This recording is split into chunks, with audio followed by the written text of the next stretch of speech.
Vai ter rally de Natal na bolsa? Fica comigo até o final desse vídeo que eu vou te dar a minha opinião.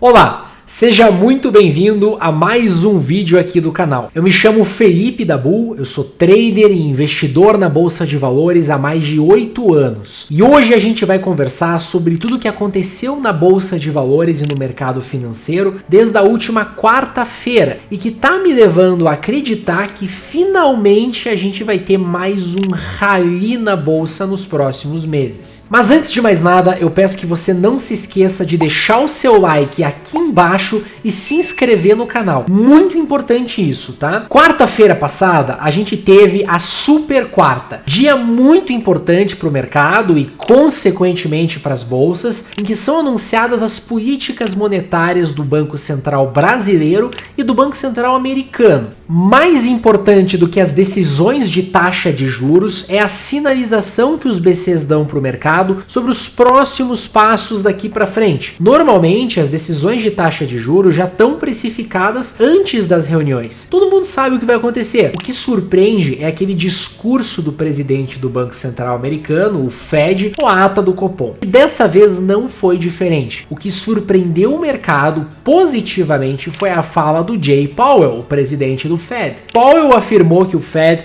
pode estar muito próximo do fim do seu ciclo de política monetária contracionista. Dado que as taxas dos títulos de longo prazo subiram bastante desde julho, a economia deve desacelerar nos próximos meses, visto que fica cada vez mais caro para as pessoas e empresas contraírem empréstimos e financiamentos lá nos Estados Unidos. Isso tende a trazer a inflação para baixo. É importante a gente se lembrar que os bancos centrais só são capazes de controlar as taxas de juros de curto prazo. Já as taxas de juros de longo prazo, quem controla é o mercado. Então, basicamente, o mercado está terminando o trabalho que o Fed começou lá no ano passado, em 2022. Powell também se mostrou otimista com a queda da inflação ao afirmar que os salários pararam de subir nos Estados Unidos e aliviou a expectativa do mercado por uma recessão, ao afirmar que a economia do país continua extremamente resiliente. Isso a gente viu aí com o crescimento do PIB, né? Os últimos dados de PIB mostraram aí um crescimento de quase 5%.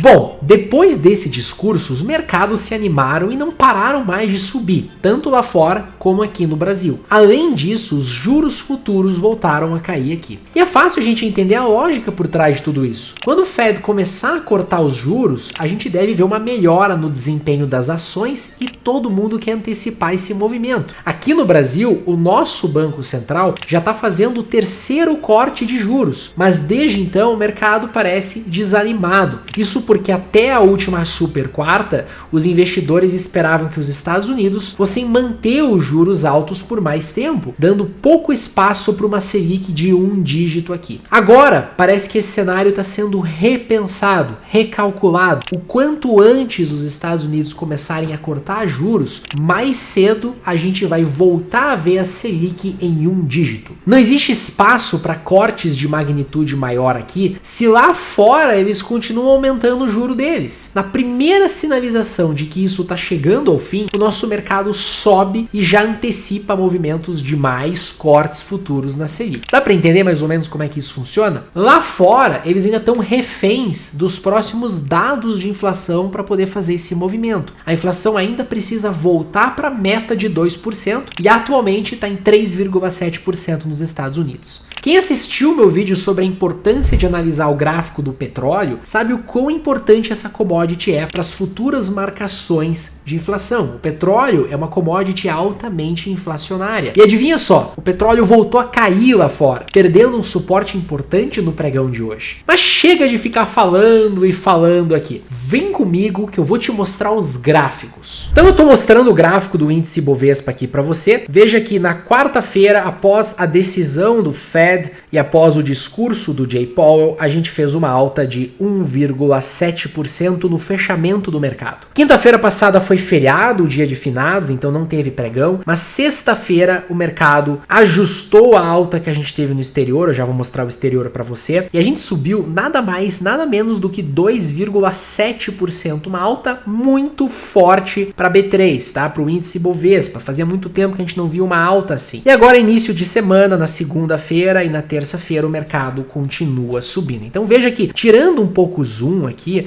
a gente consegue perceber que aquele padrão baixista que vinha se perpetuando desde agosto, a gente consegue enxergar uma linha de tendência de baixa aqui e nenhum rompimento de topo, ele foi quebrado. Agora a gente tem rompimento da linha de tendência de baixa, rompimento de topo, essa região aqui de topo de resistência, ela está sendo rompida e o rompimento está sendo confirmado. Então o mercado muda a dinâmica, né? Você consegue ver, tá entrando volume ali, o mercado mudou completamente a dinâmica. E não foi só no gráfico diário que isso aconteceu, foi no gráfico semanal. No gráfico semanal, o mercado estava ameaçando perder as médias móveis aqui, ó, negociar abaixo da região das médias móveis, e logo na semana passada, após o fechamento, a gente vê uma barra grande que tem conotação de ignição, fechando acima de todas as médias móveis. Perceba que o índice Bovespa, ele tá numa consolidação há muito tempo. Ele tá num grande retângulo desde 2022, certo? Já vai fazer 2 anos que o mercado tá de lado, ele não sai dessa região. Quando ele chega aqui na resistência em 121 mil pontos, ele ganha força novamente para cair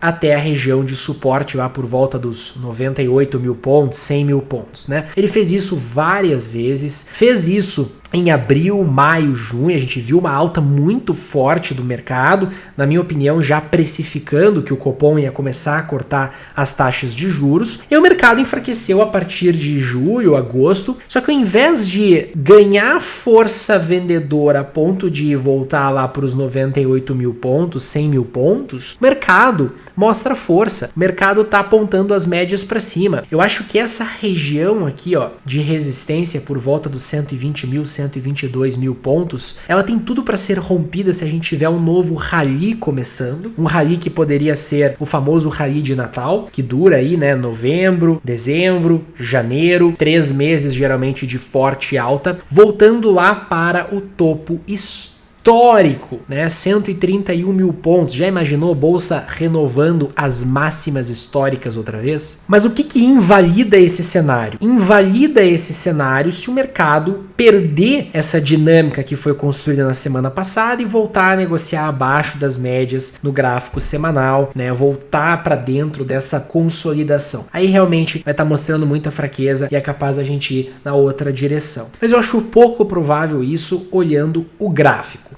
Tá? Aí eu preciso te mostrar o gráfico dos juros futuros. Perceba que o DI, né, os juros futuros, tiveram aí uma queda relevante durante esse período de março, abril, maio, junho desse ano. Em julho, o DI começou a se acomodar e a gente voltou a subir nos meses de agosto, setembro e outubro. O DI estressou de vez todas as regiões de resistência aqui que poderiam segurar os preços, as médias móveis. Mas foi na semana da super quarta que a gente viu o DI que estava subindo próximo a 11,20, 11,30, devolver todos os seus ganhos e fechar novamente abaixo das médias no gráfico semanal, tá? Então a alta da bolsa, ela está intimamente relacionada à queda do DI, assim como a queda da bolsa está relacionada com a alta do DI, e o DI poderia estar fazendo mais um movimento de queda nos próximos meses, fazendo com que a bolsa e as ações em geral, principalmente as small caps, as ações do setor de consumo ali, comércio, varejo, construção, voltem a subir, voltem a se valorizar. Isso seria